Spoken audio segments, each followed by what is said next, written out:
Merci Madame la Présidente. Monsieur Rolin, bonjour. Merci pour votre travail. Alors, moi je vais vous le dire avec des mots assez simples.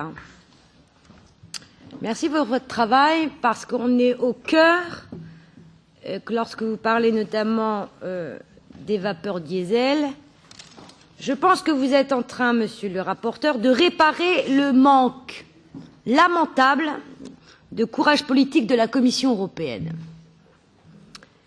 En ajoutant les émissions liées au diesel à l'annexe 1, émissions que la Commission avait exclues de sa proposition.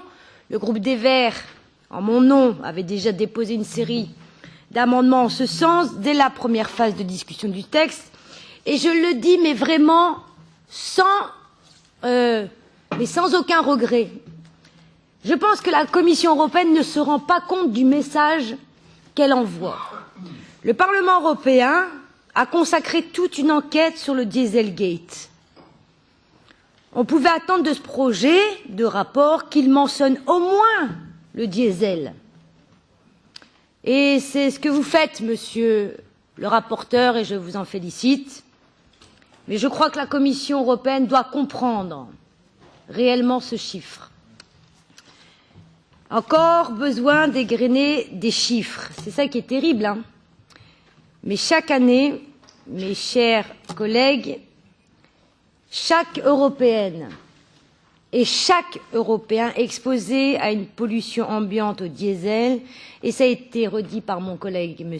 Yarrick, 19 millions de personnes salariées qui sont de plus en plus exposées en raison de leur profession, alors que l'OMS a classé le diesel dans la catégorie des cancérogènes.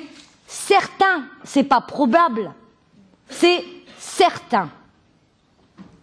Et donc, encore hier, lorsque vous regardez la presse, notamment la presse francophone, qui révélait un nouveau scandale lié au Dieselgate, cette fois c'était chez Fiat Chrysler, il confirme ce que nous affirmons depuis très longtemps, que ce soit par les consommateurs, les citoyens, les salariés, nous sommes tous logés à la même enseigne face aux mensonges du diesel et donc de la dangerosité de cette substance.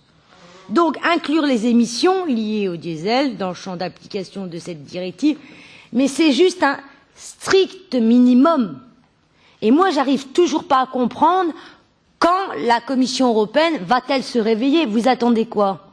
Un drame comme l'amiante? Vous attendez quoi, la Commission européenne? Et donc, monsieur le rapporteur, il est vrai que le diesel, c'est juste un strict minimum dans le cocktail explosif qu'aujourd'hui nos salariés sont exposés. Je crois qu'il faut aller plus loin. Dans la nouvelle négociation qui commence, en tout cas, je pense que le Parlement doit se montrer à la hauteur des enjeux et assumer pleinement ses responsabilités de colégislateur. Et à ce titre, nous allons déposer des amendements qui permettront d'agir sans plus attendre sur un agent classé toxique par la reproduction, notamment par l'Agence européenne des produits chimiques, c'est le bisphénol A. Deuxième amendement que nous porterons, il faut bien prendre en compte les besoins particuliers des populations à risque, et en particulier les femmes en âge de procréer, donc les femmes enceintes, et la protection des fœtus. Également, nous proposerons un alignement des mesures limites d'exposition sur les meilleures pratiques déjà en vigueur dans l'Union européenne.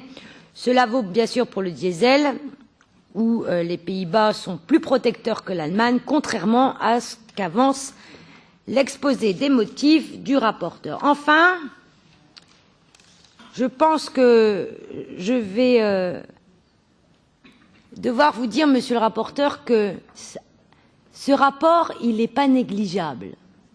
Si vous voulez vraiment, et que cette commission, comme le Parlement européen, redonner confiance à cette Europe qui protège, eh ben, je crois qu'il va falloir vraiment qu'on s'accorde sur des ambitions beaucoup plus importantes en matière de protection de la santé. Payer un salarié ou un salaire aujourd'hui ne donne pas le droit à l'employeur de polluer ses salariés. Et les plus rassembleuses, chez les partenaires sociaux, c'est que oui, il faut garder en tête que c'est vrai qu'en ce moment, on parle d'amélioration technique, sans doute, mais le principe de précaution ne doit pas être balayé d'un revers de main. Parce que derrière, c'est la question de la santé des gens. Et les gens ne sont pas des cobayes.